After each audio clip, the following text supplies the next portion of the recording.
and the men's decathlon started on day 7. By the time that event was over, Harrison Williams of the United States came in 4th place overall. So shout out to him and congratulations, as he must be extremely dead tired.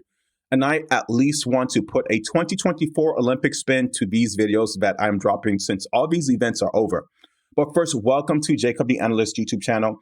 Subscribe, like, and share our videos as we are growing and becoming a very interesting and exciting channel. You can also find us on Twitter and Rumble, as I predict those two platforms will take over in the next 5 years, as it's where the cool kids are going.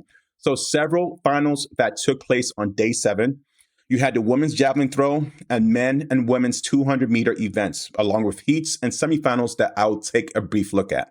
But I want to look at the women's 200 meters finals. And as expected, our predictions on this channel were mildly correct. We had Sherika Jackson coming first place with that amazing top end speed, finished with a time of 21:41, making it a championship record. For me, it was either between Gabby Thomas and Sha'Carri Richardson at second, but Thomas took the win with a time of 21:81, and Richardson at third place with a personal best of 21:92. I think we will definitely see all these ladies at the Olympics.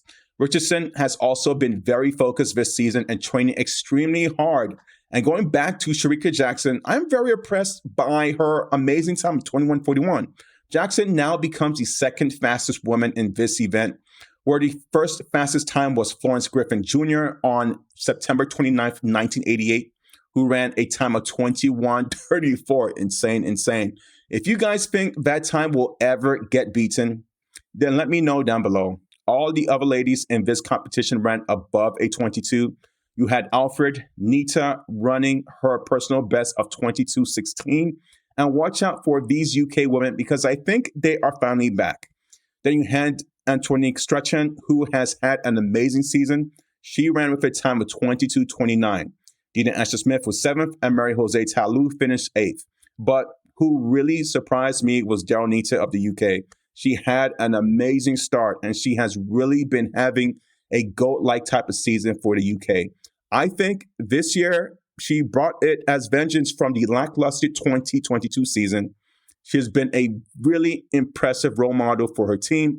But let me know your thoughts as to who you expect to see at the Olympics next year. But I expect to see everyone on this list already, which is pretty obvious. But if there is someone not on this list that you expect to see, then feel free to comment. And same event, but make it men's only. We have the 200-meter men. Not a surprise here with Noah Lyles, who has taken up most of my thumbnails, finished with a time of 19:52. The world record was by Usain Bolt of 19:19, which is incredible. I still could not believe it from many, many years ago.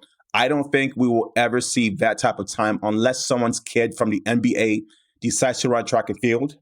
Daryll Neita finished 2nd place, and Kenneth Bednarek finished 5th place overall. I usually do not talk about men's track and field, so this is the first time I am gravitating this channel over to talk about both men's and women's. But thank you, women's track and field, for leading me in subscribers. For now, it will be my country's men's team until I get an understanding about the other parts of the world, but slowly and surely as we go. And notables on this 200 meters finals was Andre De Grasse, who led Canada's 4x100 as champions back in 2022. He came in 6th place at this event. And for the men's javelin throw, along with the women, no one from the US made it to the finals. Our ladies simply like the pole vault more, as 4 of them ended up competing in the finals. So go figure. Triple jump women, we had Katura Oji coming in 9th place. Jasmine Moore finished 11th, who has had an incredible collegiate season, and Tori Franklin did not finish. And for the 800-meter semifinal, it was all 3 ladies advancing to the finals that included Nia Akins, Afen Mo, who seemed a little strange in the face this season as she did not smile much at Worlds, and Raven Rogers. They really hung on strong in the semifinals and ran around a 1:58 for both Nia and Mo, which is a very solid time. And Rogers really stuck in there with a time of 2 minutes flat. Rogers has had an okay season, not her best, but advancing to the final was already an achievement. Now, she finished 6th place overall at Worlds last year and finished 4th place this year with a 2nd best time ever in the 800 meters, showing us that she peaked right at the perfect exact moment. Could not have timed it better than that. At the finals are clearly over. And for the 4x100 meters women, our ladies advanced to the final. To no one's surprise, I wasn't. They had Tamari Davis, Titi Terry, Tamara Clark, and Melissa Jefferson. They all did really well. The baton pass was not perfect, but they ended up with a season's best, and I'm glad they put Tamari Davis in there. Just made sense as she is the future of this team. But the women's 4x100 is just truly stacked with amazing talent. I think some of these ladies need to try and step it up. Run the 400 or even the 800, because there are still opportunities in those events, as this event is really, really crowded at the moment. And there is just too much talent in the U.S. to not go somewhere else. But that is just my opinion. Let me know what's yours. So this was just a heat, and they all fared pretty good as the B-rated team going against Jamaica, which was stacked with talent, where on your heat, they had Brianna Williams, Elaine Thompson-Herrera, Forbes, and Shelly Ann Fraser-Price. This was pretty much Jamaica's Team A, but let me know your thoughts down below. And to skim over the men's really, really quick, they came second in your heat with Christian Coleman, Fred Curley, Brandon Carnes, and JT Smith. So not bad for that. I think they could have won, but they saved your rocket ship for last, being Noah Lyles. But let me know your thoughts about day 7 and thoughts on who you think will make an Olympic appearance as well. And I will see you guys later.